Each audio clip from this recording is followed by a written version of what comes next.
Life doesn't ask permission when it decides to change everything. Sometimes it gives no warning. It just enters, like a windstorm on a quiet Sunday, and sweeps away what once seemed solid, stable, untouchable. For some people, this turning point comes slowly, like an accumulation of silences and small pains. For others, it arrives abruptly, on a white hospital bed, with tubes, machines, and unfamiliar eyes all around. That's how she ended up there, between life and death, between what still pulsed and what seemed to have already given up. Her body was fighting, but inside she had surrendered long ago. In the ICU, there is no past or future, only the now. And her now was made of metallic sounds, the smell of disinfectant, and absence. Absence was what hurt the most. Absence of her mother, of the presence she never had when she needed it the most. Absence of love, of words that could sustain her, of a gaze that said, "Stay, you matter." It was in that sterile space, where so many give up, that something unexpected began. Not a miracle, but a meeting. Because sometimes, when everything around feels mechanical, a human gesture has the power to change everything. He didn't say anything. He was just there, a doctor like many others. But there was something in the way he watched.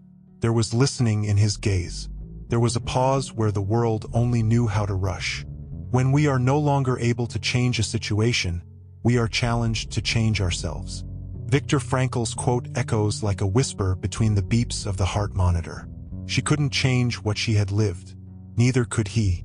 But in that brief encounter, in that moment when her eyes opened and the face she saw wasn't her mother's, nor a lost love's, but a complete stranger's, something began to shift inside. Her body still fragile, her heart still weary, but there was a breath, possibility, as if, for the first time, someone saw not just the patient, but the invisible pain behind the flesh. The ICU is a reverse womb, a place where many depart, but where, sometimes, broken souls find fertile ground to be reborn. Because when the body gets sick, it gives voice to wounds that have remained silent for too long. Rejection, loneliness, shame, old pains that time didn't erase, just hid. And when the soul meets a gaze that doesn't judge, a gesture that doesn't rush, a silence that welcomes, it begins to remember that it still knows how to breathe. He didn't know he needed to be saved. He was just there following protocol. But something in him awakened too. A kind of forgotten memory of what it's like to see someone surrender, not to death, but to the absence of meaning. She was a patient, he a doctor. But in that aseptic room, the roles dissolved. They were two beings trying to survive, in different ways at different times, but both secretly waiting for a gesture that said, "You can still be seen." And when two solitudes recognize each other, what is born is not just a bond. It's a new beginning, still silent, still fragile, but pulsing. And it was only the beginning. Waking up isn't always a return. Sometimes it's a new kind of exile. She opened her eyes as if coming back from very far away, but she didn't find the familiar face she had hoped for.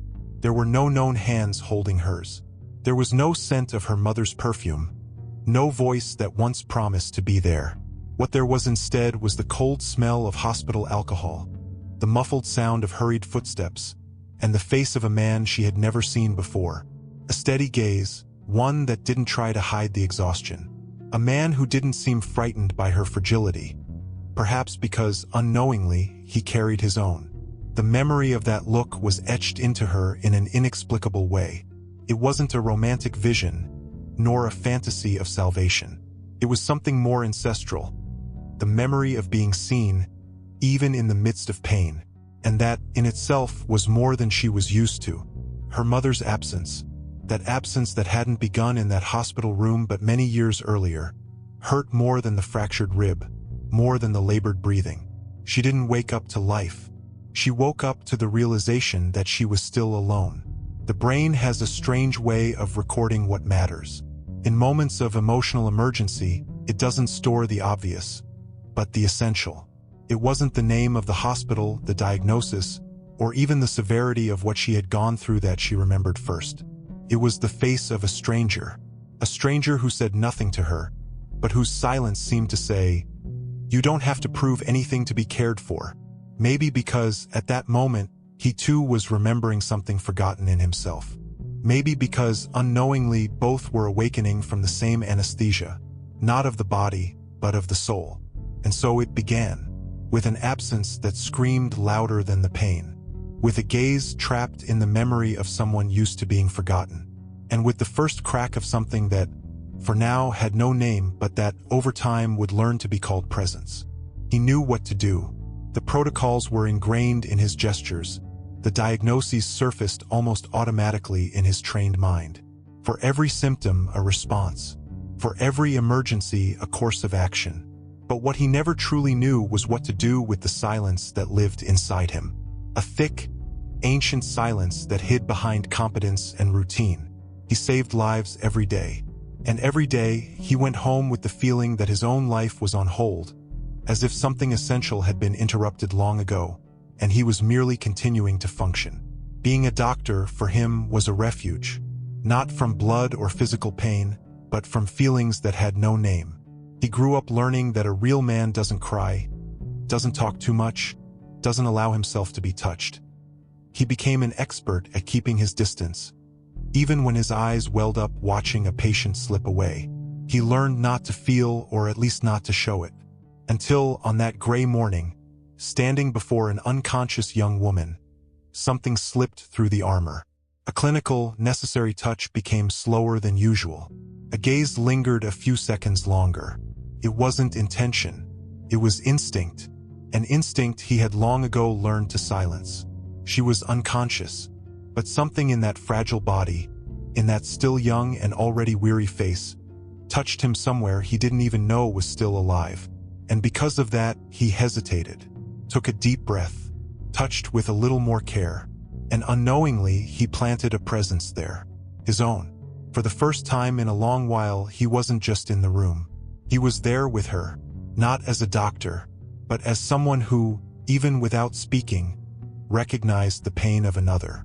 The silence he carried wasn't emptiness. It was accumulation of hours, of stories, of unprocessed feelings. And she, unconscious, was the first person in years before whom he allowed himself to feel, even if just for a few seconds. Because some silences scream the loudest when no one is watching. And sometimes, it's in the care we offer another that, without meaning to, we begin to heal what we didn't even know was wounded. The body has its own languages. It speaks through fever, failure, shortness of breath. But there are things only affection can say, and sometimes it is affection that decides whether the body returns or not. Her vital signs were fragile, hovering between risk and resistance. Doctors saw numbers, tests, reports, but he saw something else. A faint glow behind closed eyelids, as if a part of her was still trying to stay, even without knowing why. It was a small gesture, a touch on the hand. Nothing rehearsed, just a moment of humanity. There was no intention to heal, only to be present. And it was in that exact moment that something happened. Her heart rate, which had been irregular until then, found a rhythm. Light, almost imperceptible, but steady enough to be noticed. He didn't comment. He simply noted it quietly, as if he knew, by intuition, that it didn't come from the medication alone. It came from another place, a place where affection works as both anesthesia and a spark of life. Science is beginning to understand what the human heart has always known. That touch, gaze, and affectionate presence awaken areas of the brain associated with hope, trust, survival. The name for it is oxytocin. But for her, in that moment, it wasn't a hormone. It was a sign that someone cared, that someone was there not just to save her, but to see her. Recovery didn't begin when her body responded. It began when she felt, even while unconscious, that she wasn't alone. And for someone who spent a lifetime believing she had to earn care, that was the real turning point. Her emotional memory registered. There was a reason to stay, even if only to say thank you for that gesture, that touch, that silence that held her without asking anything in return. Sometimes what brings someone back isn't technology. It's unnamed love, presence without promises, affection that doesn't announce itself, but transforms. And there, among monitors and protocols, affection spoke louder than any machine. She left without a fuss. No family member waited at the door. No warm farewell, no celebration for the end of her hospitalization. Just the repetitive sound of the elevator and the quiet creak of the stretcher being wheeled out of the room. But before leaving, she left something behind. A folded piece of paper on the bedside table, between the plastic cup and the disposable tissues. Nothing grand, no long letter, just one sentence written in still trembling handwriting. "Thank you for not giving up on me when I had already given up." He found the note at the end of his shift, when night had fallen and the hallways were silent. He read the sentence once, twice, and for a moment he felt the weight in his body, not from physical exhaustion, but from something more intimate, more ancient. A kind of recognition. That sentence wasn't just a goodbye. It was a mirror, because, without realizing it, he too had given up on parts of himself, on the hope of making a difference, on the value of small presences, on the idea that he could be more than just a follower of protocols. The note broke something. It broke the pattern of invisibility he also carried. Doctors are trained not to get involved, to maintain emotional distance. But there it was, in black and white, a confirmation that his presence, even in silence, had gotten through. And it hurt. It hurt in a good way, like an old wound finally beginning to heal. He kept the note in the pocket of his coat, then in his wallet, then in the nightstand drawer.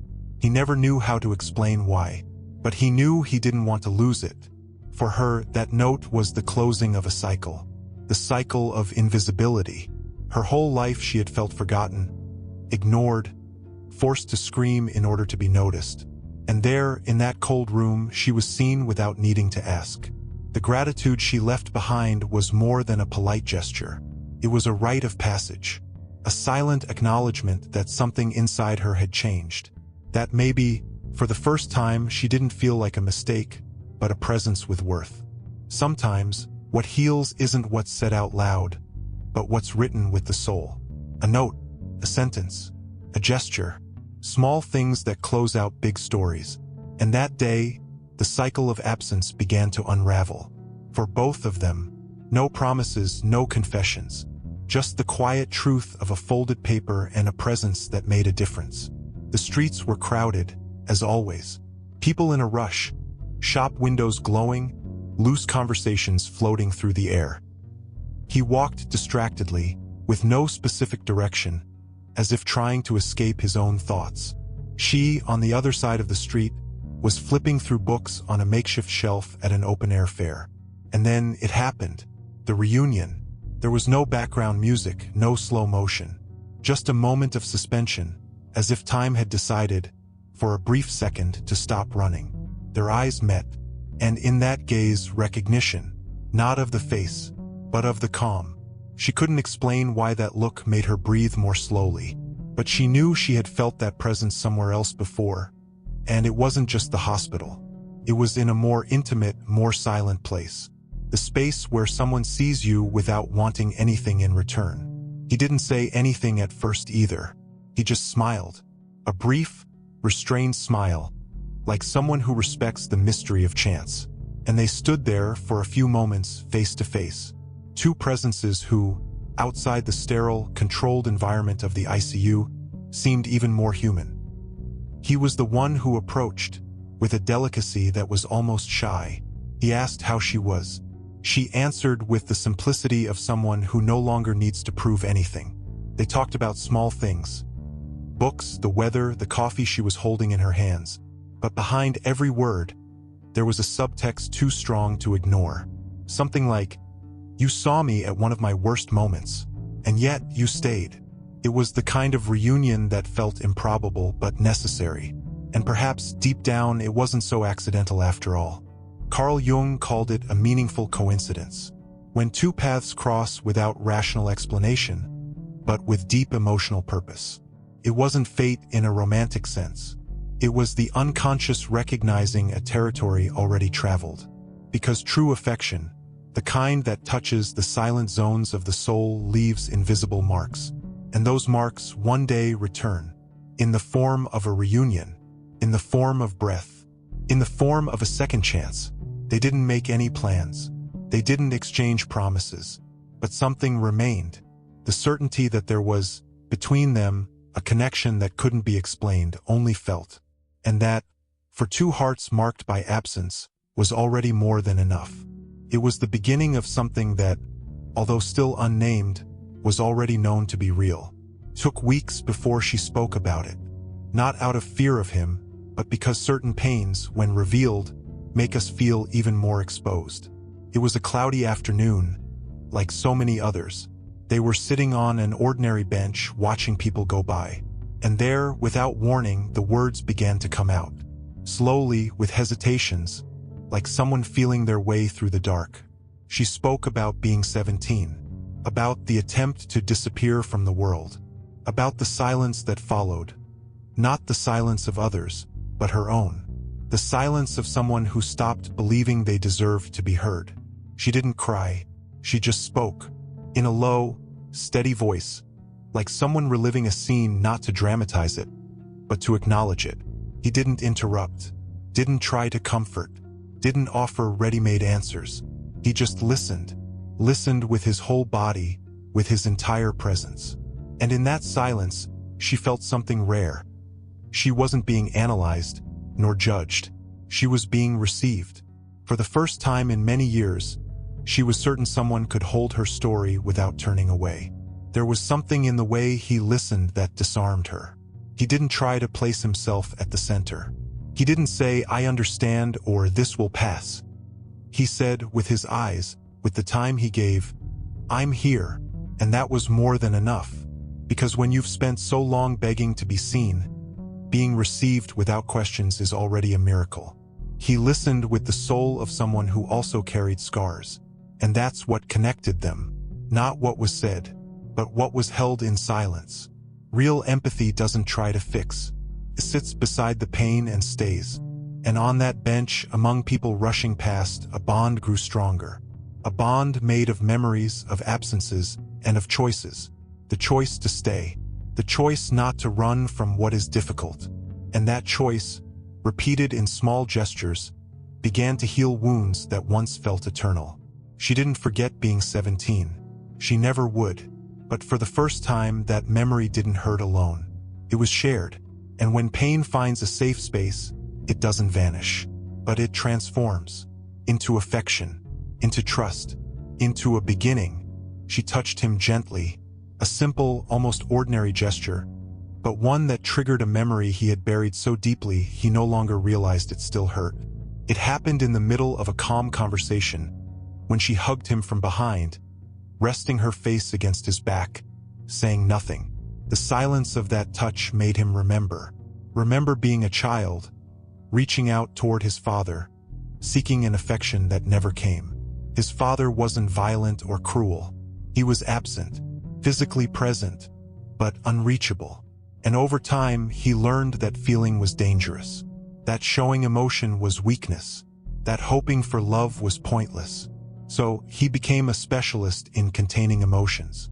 He became reliable, professional, functional, but never intimate with anyone, until she came along with her shared silences and her way of listening to pain without asking for explanations.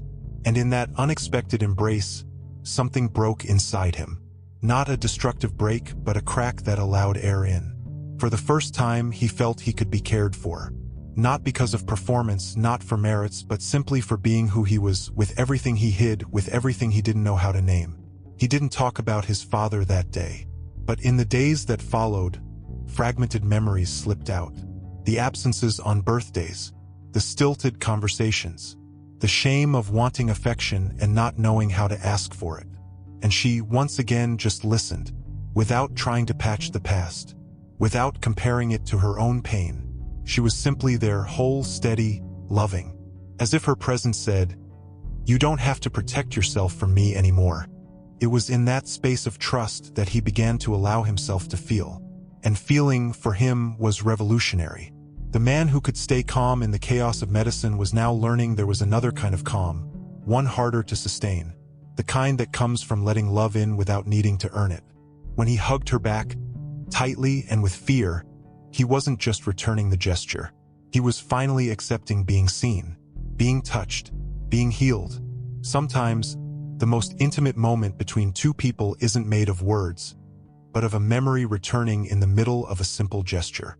And in that moment, he was no longer the doctor, the strong man, the functional son. He was simply someone finally allowing love to reach the place that hurt the most. And that was the beginning of the healing he never knew he needed. It was hard to name what it was. There were no declarations, no promises, no grand plans. They met in small cafes, walked down quiet streets, exchanged spaced-out messages, and still, there was a constant presence. Love was there, unspoken, unlabeled, just lived, in small things, in shared silences, in glances that held more than any rehearsed phrase ever could. They knew it was too soon to say the words, but they also knew that somehow it already existed. Neither of them wanted to repeat past stories. She feared being loved out of neediness, he out of habit, so they moved slowly, a new rhythm for both. She used to begging for attention, he accustomed to offering care without ever receiving it. Now they were learning how to meet without overwhelming each other, without demanding, without proving, without needing to shout to be heard. This time, love didn't come with urgency, came with presence. They looked at each other in moments of silence, and something in that gaze said, "I know who you are," even when you don't say it. And that was rare. It was precious. It was the kind of bond that doesn't impose itself but grows. Grows in layers. Grows in the soul's time, not fears. Because when love is born from mutual recognition of fragility, it takes root more deeply. And for that reason, it endures more. It was on one of those ordinary days that she realized she was already in love. When she missed him, not because of absence, but because she longed to share the silence. And he knew he loved her when, seeing her tired, he wanted to be a shelter, not a solution. They didn't say, "I love you," not yet. But everything they did together, the care, the pauses, the respect, already shouted it in another language. A language more sincere, more whole, more real. Because sometimes, the deepest kind of love is the one that arrives without warning, without needing to be named. It reveals itself in small gestures, in long listening, in full presence. And that's how, without hurry, without fanfare, they taught each other how to love. Not as someone who needs, but as someone who chooses. Chooses to stay, chooses to care, chooses to feel even when afraid. And that, in itself, was already everything. There were no screams, no accusations. It wasn't one of those classic fights where one demands, the other shuts down, and both drift apart. The first crisis came more subtly but more deeply, as memory. She was visiting a friend in the hospital when the smell of disinfectant, the sound of a siren, the rhythm of the hallways brought back, with brutal force, the feeling of abandonment. Her body froze, her eyes got lost in the void, and for the first time since they'd reunited, she pulled away without explaining. Days later, it was his turn. His mother needed to be hospitalized, and faced with the fragility of that figure who had never been affectionate, he felt a weight he couldn't name. He remembered the absent father, remembered a childhood made of silences, remembered everything he still hadn't processed. And suddenly, he too withdrew, not out of rejection, but because he didn't know how to stay while being pulled inward by his own pain. They didn't know how to handle it. Neither had learned that true love doesn't shield you from pain. It simply offers company through it. For a few days, the bond hung in the air. Cold messages, long silences. But unlike the other stories they had lived, this time they didn't run. When they saw each other again, they didn't ask for explanations. They just looked at each other. And in that gaze, there was an invitation. We can learn not to hide from our pain, nor from each other's. They sought help, not because they were on the verge of ending, but because they knew the wounds each carried were too big to be ignored. Therapy wasn't magical. It was slow, uncomfortable, real. But in it, they discovered that to love is also to commit to the other's past. That a partner's trauma is not a threat, but a territory in need of care. And that growing together requires more than compatibility.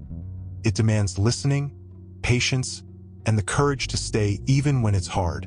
The couple's first crisis was memory, and by facing it, they understood that love built upon shared pain is the kind that endures, because it doesn't rest on idealizations, but on humanity. They didn't promise perfection, they promised presence, and that, in the end, is what saved them. Once again, together, still a work in progress but already deeply committed to what they were becoming. They didn't rush, they didn't follow the expected script. They didn't move in together, didn't post photos with romantic captions, didn't make hurried promises. They decided, together, to take it slow, that before living under the same roof, they would live in each other's thoughts and truly learn to know one another. So they wrote letters for an entire year, physical letters with paper, pen, and time. One delivery every week, not just of envelopes but of themselves. The letters were more than words. They were mirrors. They revealed old fears, shy dreams, long-standing aches. And at the same time, they recorded the small victories of daily life. A good day, a gesture of resilience, a thought that brought calm. Through them, they came to understand that love needs space to breathe, that intimacy isn't born from haste, but from steady presence, even at a distance.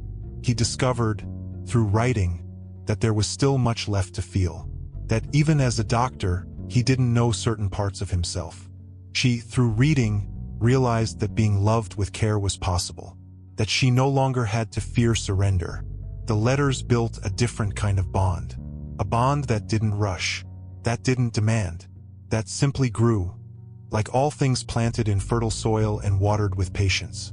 The metaphor of the hospital as an emotional delivery room returned often to their conversations, because it was there, in that space between life and death, that both were reborn, not as new people but as more whole ones, more aware of their wounds, more careful with their affections. And when, a year later, they finally decided to share the same home, it wasn't out of need. It was out of choice, out of maturity, out of a desire to continue that new beginning, now side by side. The love born at the edge of life didn't come to complete anyone, came to sustain, to hold, to remind them that starting over, after so much pain, is not an illusion. It is a construction, and they were willing to build it, with all their truths, their memories, and, most importantly, their presence. A real new beginning, with roots, with history, and with space to keep growing. Together, she was saved by machines, he by words he had never spoken. And although life brought them together in a cold hospital room, what truly connected them wasn't the fear of death, but the desire, however timid, to live differently. The ICU was more than a setting. It was a crossing. There, among machines, alarms, and silences, a new kind of heartbeat emerged. One that didn't depend on medication. One that said, "You can be loved exactly as you are." Love didn't arrive as a rescue. It arrived as a witness. It was there to see what the other carried as most human. The scars, the voids, the small gestures only those who've suffered recognize. It wasn't a love of idealizations, but of presence. A love that listens, that endures, that chooses to stay even when the other's pain seems too heavy. A love that welcomes without rushing, and that doesn't need to be named to be real. Clarissa Pinkola Estes wrote, "When the soul is ready, even noise becomes message." And that's exactly what happened. In that ICU, the sounds were of machines, footsteps, commands. But for them, a silent message was born. One that said, there's still time, to trust, to surrender, to begin. And that message echoed in the days that followed. It echoed in the letters, in the reunions, in the shared silences, and in the words spoken for the first time with their whole bodies. This story isn't about a miracle. It's about the strength that is reborn when pain is truly heard. About the bond that blooms where there once was only absence. And about love that sometimes arrives when we had already closed the door. This video isn't a romance story. It's a reminder that no matter how much the world hardens us, we are still made of encounters. And sometimes, surviving isn't enough. Sometimes we need to relearn how to live. And someone who truly sees us can be the beginning of it all.